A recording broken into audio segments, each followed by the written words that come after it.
And one of the messages I sign out with this, the vision that I'm on at the moment is living life with passion and purpose. You only get one shot at life. Go out there and give it your best shot. Whatever that is for you, it could be to climb the corporate ladder, to be the best version of yourself. It could be to start a business, but follow your passion and purpose is probably my core message. So there are people that do jump on this show that are at that point or that fork in the road where, do I stay in my job? Do I follow my dreams? Do I find my why? Whatever it is. You talk a bit about highest values and what you were talking about there. You're unstoppable when you find that purpose. Do you want to elaborate on that? Because I know that a lot of your teachings are about values and highest purpose and so on.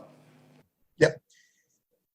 Every human being, regardless of age, gender, culture, creed, lives moment by moment by a set of priorities or values, things that are most to least important in their life.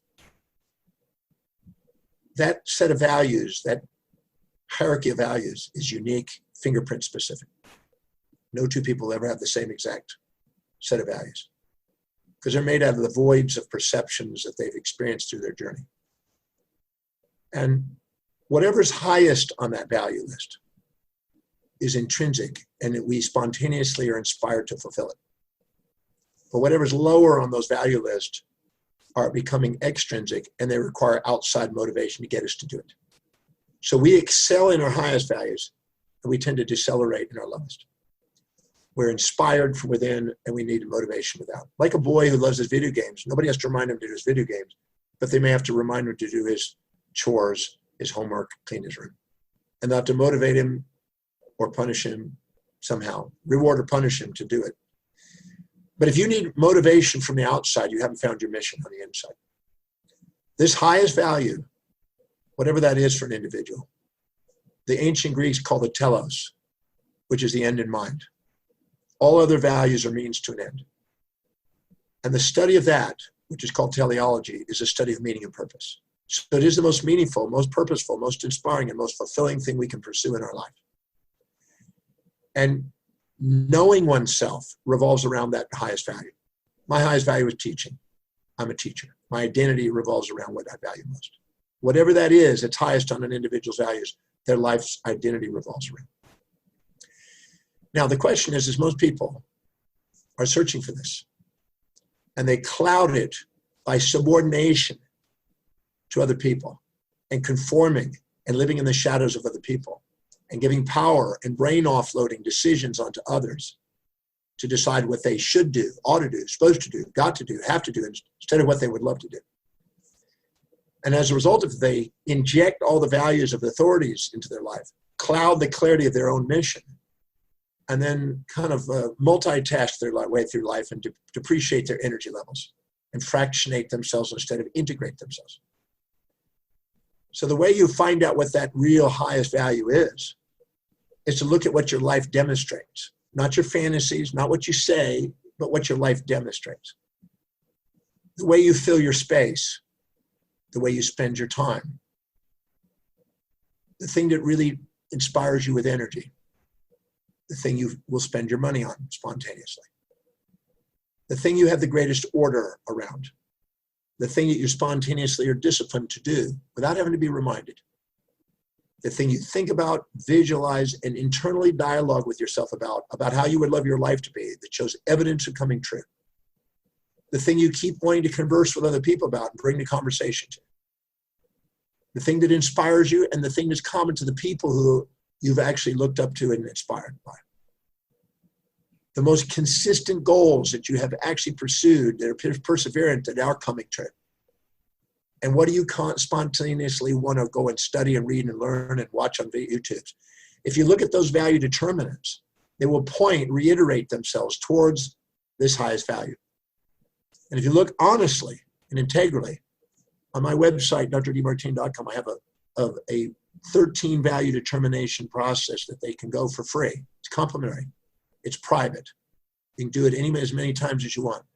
But go through there with integrity and honestly answer those questions. And it'll print out and it'll show you what your life's demonstrating, what's important to you. then structuring your life wisely through delegations and priorities, living and filling your day with the highest priority actions that inspire you, and surrounding yourself with people that you can delegate lower priority distractions that don't, and making sure you do something that's deeply meaningful, that serves other people, that allows you to have sustainable, fair exchange, so you get rewarded economically to pay for the delegations, is the path of the entrepreneur and the individual who's liberated to live an inspired life.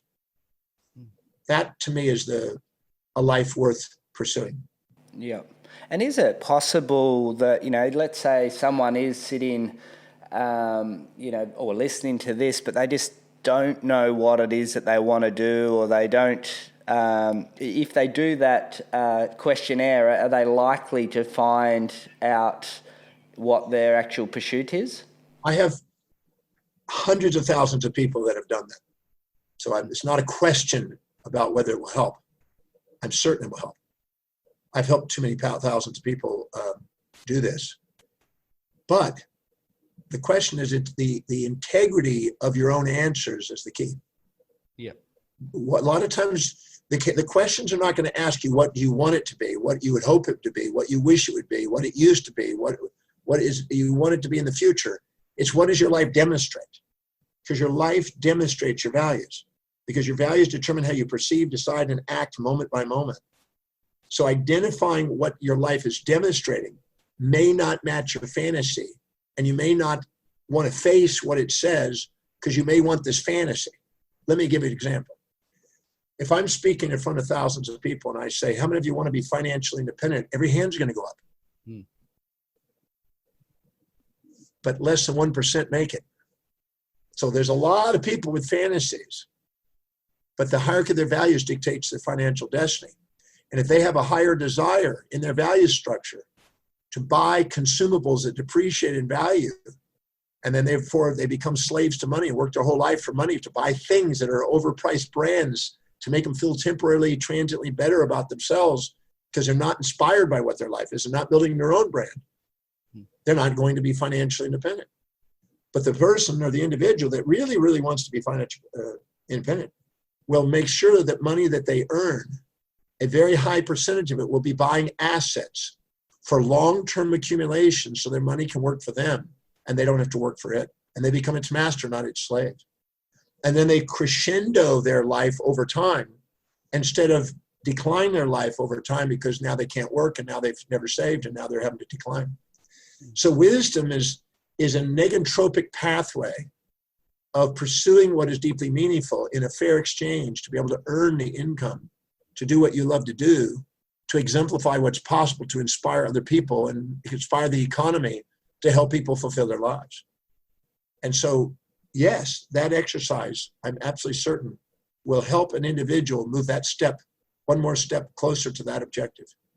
But they got to be honest with them, what their values are, because a lot of people will lie to themselves about what's important. They'll tell you social idealisms. They'll tell you what their mother, father, preacher, teacher, convention, mores, and traditions want to say. And they'll say things that they think they should be writing instead of what their life demonstrates. We're not here to compare ourselves to other people. We're here to compare our own daily actions to what we value most and stick to priority. If we do, our self-worth goes up, our space-time horizons expand, our natural-born leader emerges, we go into our executive center, we have self-governance, we think creatively and wake up our genius.